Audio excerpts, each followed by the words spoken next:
যিনি আমাদেরকে পবিত্র জমার দিনে আল্লাহ পাকের করে সুস্থ শরীরে দুনিয়ার সব কিছু ত্যাগ করে তোমার নাম আদায় করার আমরা সুযোগ করে দিয়েছেন সবাই মিলে আলহামদুলিল্লাহ। তাই শুকরিয়া শেষ নয়, মহান রব্বুল আলামিন আমাদেরকে সর্বশ্রেষ্ঠ সম্মানিত আশরাফুল মাখলুকাত হিসেবে প্রেরণ করেছেন।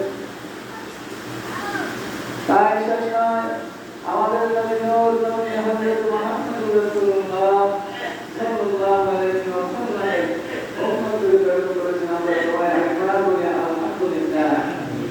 আজকে আলোচনার বিষয় হলো আল্লাহ পাকের জান্নাত সম্পর্কে,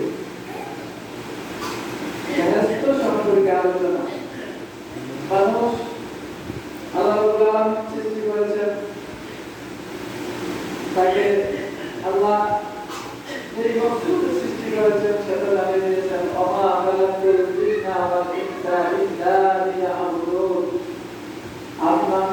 মানুষ এবং জিনকে একমাত্র আমার ইবাদত বন্দেগী করার জন্য সৃষ্টি করেছি। সুবহানাল্লাহ। যারা আল্লাহ পাকের ইবাদত করবে, দাসত্ব করবে, অনুগত করবে, আল্লাহর হুকুম আইন মেনে চলবে, আল্লাহ তাদের জন্য পরিবারে রেখে দিয়েছেন আল্লাহ পাকের জান্নাত। আর যারা মানবে না তাদের জন্য রয়েছে জাহান্নাম। আমরা আজকে মুমিনদেরকে আল্লাহ রাব্বুল আলামিন জান্নাত দান করবেন সেই সম্পর্কে আলোচনা। রাসূলুল্লাহ সাল্লাল্লাহু আলাইহি ওয়াসাল্লাম বলেন, হযরত আবু হুরায়রা রাদিয়াল্লাহু তাআলা আনহু হাদিসে বর্ণনা করেন, আবু হুরায়রা রাদিয়াল্লাহু তাআলা আনহু রাসূল সাল্লাল্লাহু আলাইহি ওয়াসাল্লাম জিজ্ঞাসা করেন যে নিষেধ আছে সুবহানাল্লাহ। আবু হুরায়রা রাদিয়াল্লাহু তাআলা আনহু আমার নবীকে জিজ্ঞাসা করেন, নবীজি আল্লাহ রাব্বুল আলামিন আমাদের জন্য বেহেশত কি দিয়ে বানাবেন? সুবহানাল্লাহ। বেহেশত কিসের তৈরি?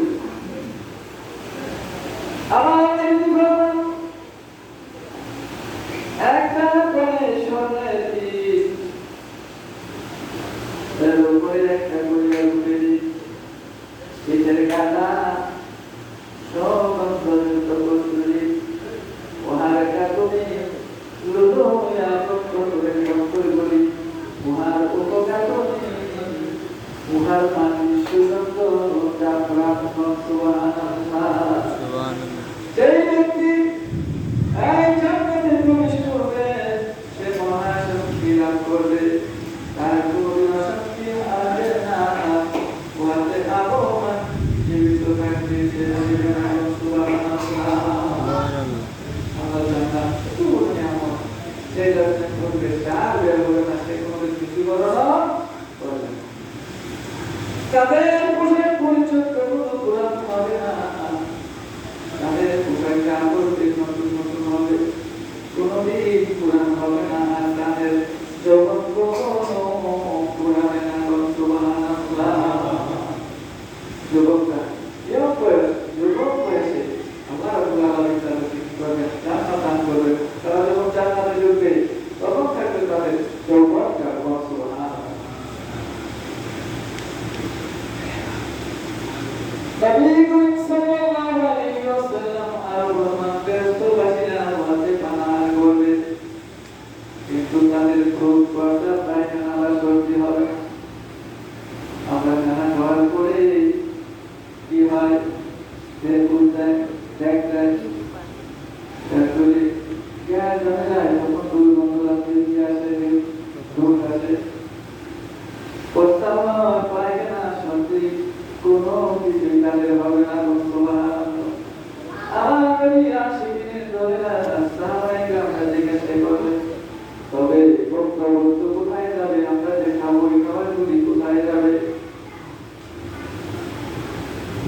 তবে বিনা পরিশ্রমে যে উচ্ছ্বাস দেখুন বিনা পরিশ্রমে যে উচ্ছ্বাস প্রশ্বাস গ্রহণ করা হয় সেরূপ বিনা পরিশ্রমে তারা থাকবে তামিল করিতে থাকবে অর্থাৎ একদিকে প্রস্তুতির মতো তারা ঠিক একটা দিকে আমাদের দেখে আসে আমরা কত বেড়া লাগে একটা দুর্গন্ধ আর সেটা হলো প্রস্তুতির মতো সুগন্ধ হয়ে যাবে